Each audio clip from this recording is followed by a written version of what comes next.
just want to let you know that for the remainder of 2019, I'm going to be giving away a bunch of awesome products, and I'm going to be doing this every single month. So if you want to learn more about how to sign up so you can potentially win some awesome products, hit the link in the description section and learn. All right, folks, holla.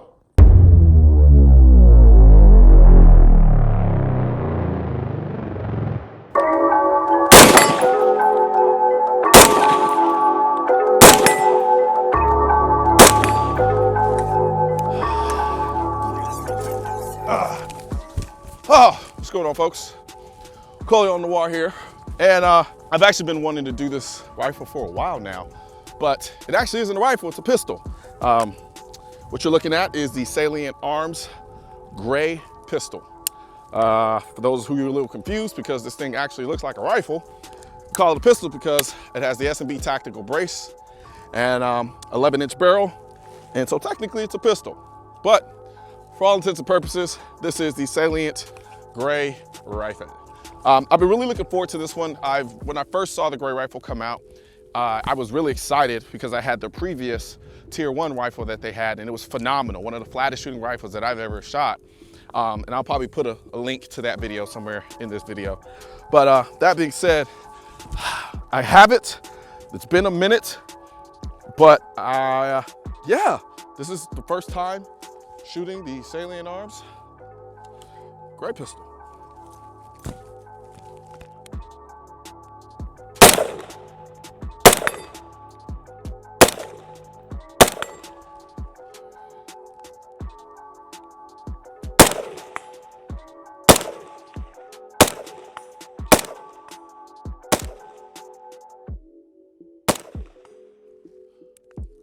All right, so just a little quick breakdown of how I have it set up. It doesn't come like this, so I decided, I was kind of going back and forth about whether or not I wanted to do just a red dot or a variable powered scope. Nowadays, with the advancements of technology and the way that these optics are going, it's almost kind of a no-brainer to go variable powered, especially now because they're getting so cheap.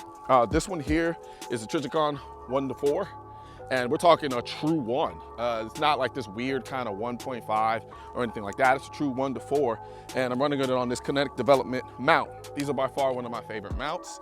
Some people aren't too fond of them. I personally love them. Quick detach is always going to be a go for me. On top of that, of course, the obligatory Surefire Scout Light with the Travis Haley, what is it, thumbnail, whatever, but specifically designed for SBRs. So what it does is it sits back on the rail and it kind of pushes the light forward, allowing you to kind of get that light out in front of the rail a little bit. I typically run a pressure pad. I love running pressure pads. On top of that, I got these Magpul covers here. And of course, what else? Of course, you got the Geissele flat face trigger, 45-degree selector, safety. Yeah, this is to me one of the most beautiful looking rifles. Some people think it looks like a plasma gun. They don't really care for it too much. I like it. All right, let's see here.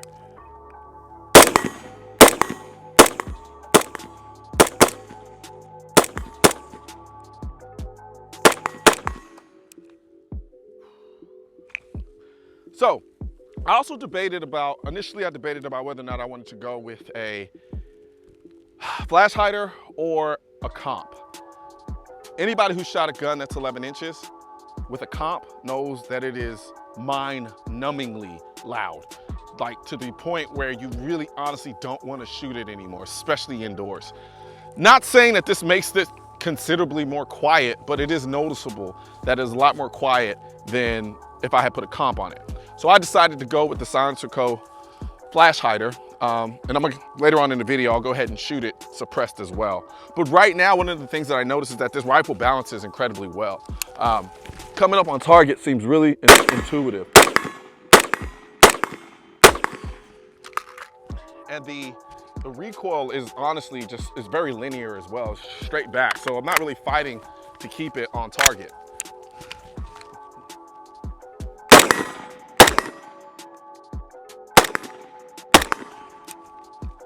Let's see here.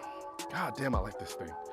Of course, where would a video be without talking about the trigger? The trigger on this thing is phenomenal. I love two-stage triggers because I like to be able to prep my trigger, hit that wall, and then break it. This Geyser trigger does just that. And then having that flat face trigger, some people don't like it, I do. But what it does is allow me to really kind of feel what that trigger is doing. And it just breaks exactly the way that I want it to.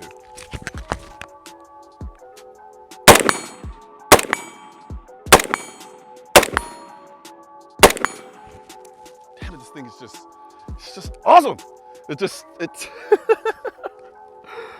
I shot the full-size version in one of my seasons of Noir. I shot the 16-inch version of the gray rifle. That one wasn't my rifle. They just sent that to me on loan at that point. This one's mine. And I'm actually glad, and I remember when I was talking to the guys over at Sailing, and they were like, trust me, the 11-inch pistol is just tits. And you know what? It is.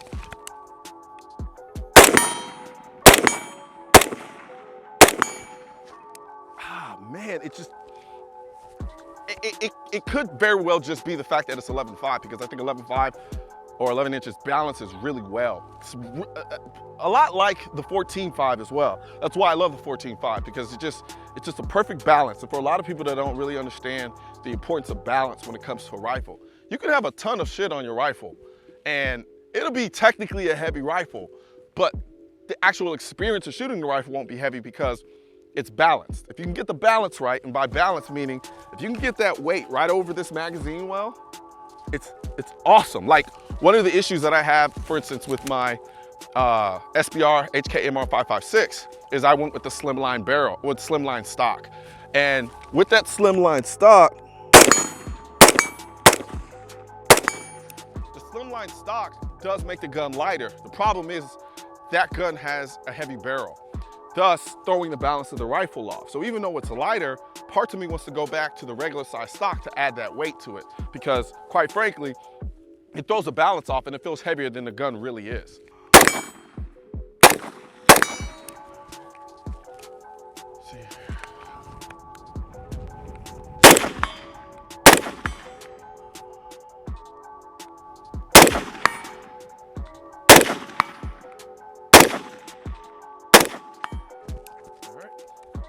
Let's see if we can stretch this thing out a little bit.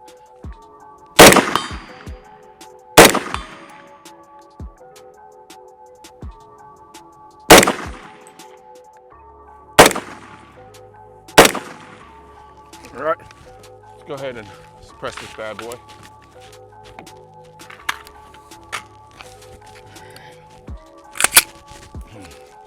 Grab that later. So right now, I'm running the Silencer Co. 556K. All right. I'm gonna take these off because I won't need them.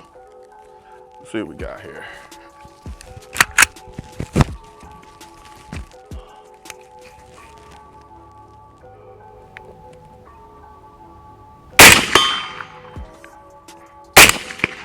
Gotcha.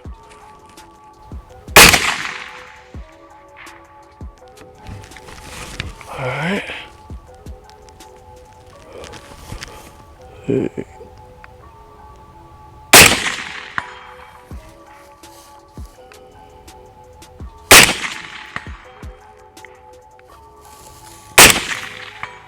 So these targets have little red indicators when you hit them. I don't know if you're hearing the noise or actually hearing the hits, but I might be able to see it.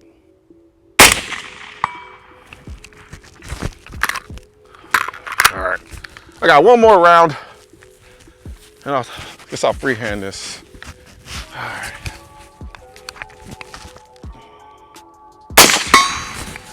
All right, so that is the gray from Salient Arms, the pistol. And I gotta say, in this combination, in this configuration, this is making a lot of efforts to be kind of my go-to direct impingement rifle.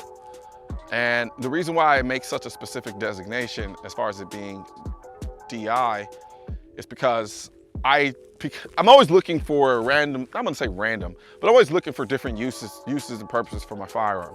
I'd like to think that I could explain and tell you exactly why I have a particular rifle or gun. This is really making the case just simply because I love the way that it balances, and considering what I might be using something like this for within the distances that I live in terms of being in a city, this almost makes a lot of sense. Now, someone can make the case for 300 Blackout, but that's for another video. But as far as Spot 56 DI, this is really doing quite the impression and doing the number on me as far as convincing me whether or not I want to make this my go-to. Look, I would love for this to be actual stock. This does a phenomenal job in the place of one. Ironically enough, this gives me more options and flexibility because I get to pretty much take it wherever I want to without having to let the government know, versus having an SBR doing that. So, and then even with the suppressor on there, the gun balances really well. You don't feel like you have a lot of weight up front. And this particular suppressor isn't a light suppressor, so to speak. It's a heavy duty suppressor. So it's doing a really good job of handling that balance. And even though I noticed the weight on the front end, it's not overbearing. And so this particular setup with the 1-to-4 optic, I mean, like I said, running with the true 1 power, and then the magnified optic with magnified reticle, this is just a tit setup, if you ask me. And I've been really excited about this particular pistol, and I'm pretty sure you guys are going to be looking forward to the full out review. So there you have it. Salient Arms International, great pistol. Holla at your boy. I need more ammo! Yo, real quick before you go, just want to let you know that for the remainder of 2019, I'm going to be giving away a bunch of awesome products, and I'm going to be doing this every single month. So if you want to learn more about how to sign up so you can potentially win some awesome products, hit the link in the description section and learn. All right, folks, holla. If you like what you saw in this video, be sure to hit the subscribe button that should be located on the bottom left portion of the screen. I mean, come on, who you fooling? I know you want to.